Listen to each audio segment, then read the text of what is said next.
Donald Trump, man, this dude is just wild. The United States, the United States just told South Africa's ambassador to pack his bags and leave. Only question is, we know it's fucked up. We know it's awful. We know it's untoward. The question is, was it about politics? Was it about race? Or is it both? The Trump administration just expelled South African ambassador Ibrahim Rasool from the United States, giving him until Friday to leave. Now, the move came after Secretary of State Marco Rubio determined and declared him a what they call persona non grata. Now, that's wild to me in general, but it's especially wild when the Secretary of State does it on Twitter. Let me show you what your boy said, because I think sometimes it'll seem like I'm making this up. He said, South Africa's ambassador to the United States is no longer welcome in our great country. Ibrahim Rasool is a race-baiting politician who hates America and hates POTUS. We have nothing to discuss with him, and so he is considered persona non grata. And of course, they attach as evidence an article from Breitbart.com. Ooh, Lord.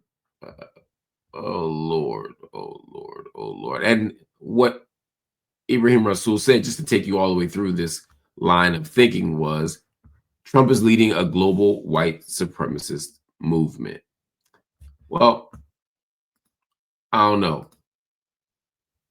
It doesn't seem that unreasonable to say that. Let me tell you exactly what your boy said. Because again, I don't want you all to think that I am being reasonable. Is launching is an assault on incumbency, those who are in power, by mobilizing a supremacism against the incumbency at home, and I think I've illustrated abroad as well. So in terms of that, the supremacist assault on incumbency, we see it in the domestic politics of the USA, the MAGA movement, the Make America Great Again movement, as a response, not simply to a supremacist instinct, but to very clear data that shows great demographic shifts in the USA, in which the voting electorate in the USA is projected to become 48% white, and that the possibility of a majority of minorities is looming on the horizon.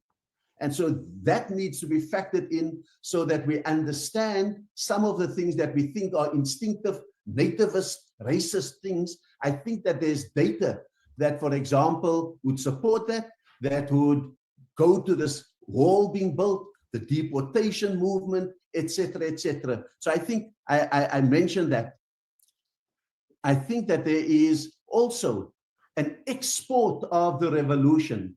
It's no accident that that Elon Musk has involved himself in UK politics and elevated a Nigel Farage and the reform movement in much the same way that it was instructive that on his way to the Munich Security Summit, Vice President Vance addressed the Alternative für Deutschland to strengthen them in their election campaign.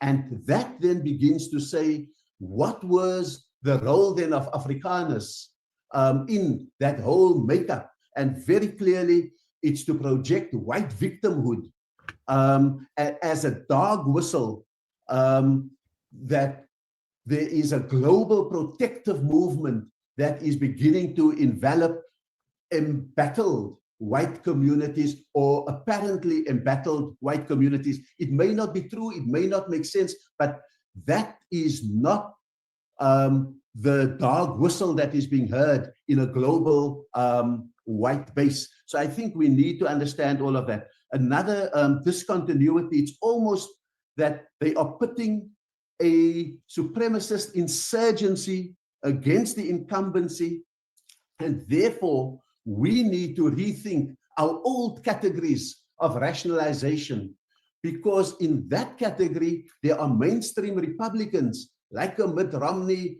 and so forth that are seen as part of the incumbency that are also embattled.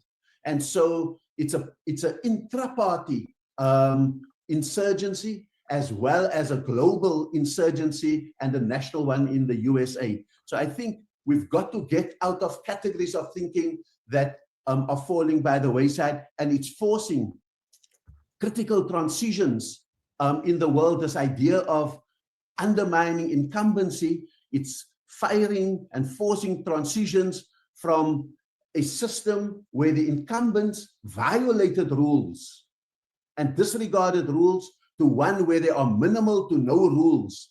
And so I showed you that for a couple of reasons. One, I just think it's hella interesting, and his analysis is I think, a necessary part of the conversation.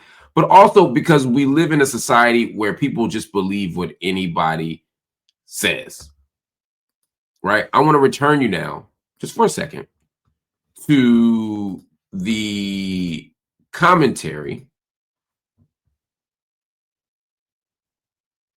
by Marco Rubio.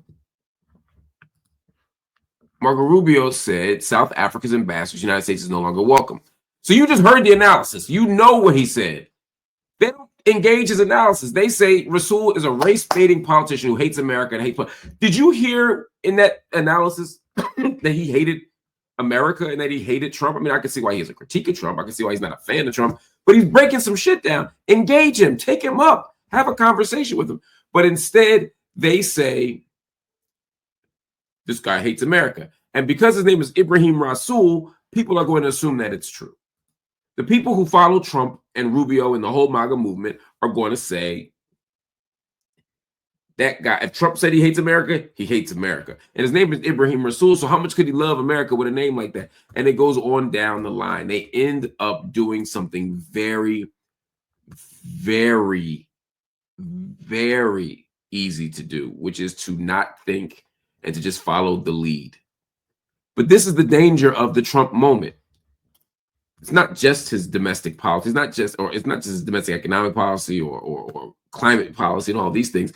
It's about a cultural shift where we no longer engage ideas at all. We don't even pretend to engage ideas that we disagree with. Instead, we say, forget about it. Kick them out. Whether it's students, the Mahmoud Khalids of the world, or whether it is the damn ambassador to a major nation. They don't care anymore. And they get off on kicking these people out. They get off on humiliating people, disrespecting people, putting these people in their place is how they see it or how they talk about it. And we see the danger of that. So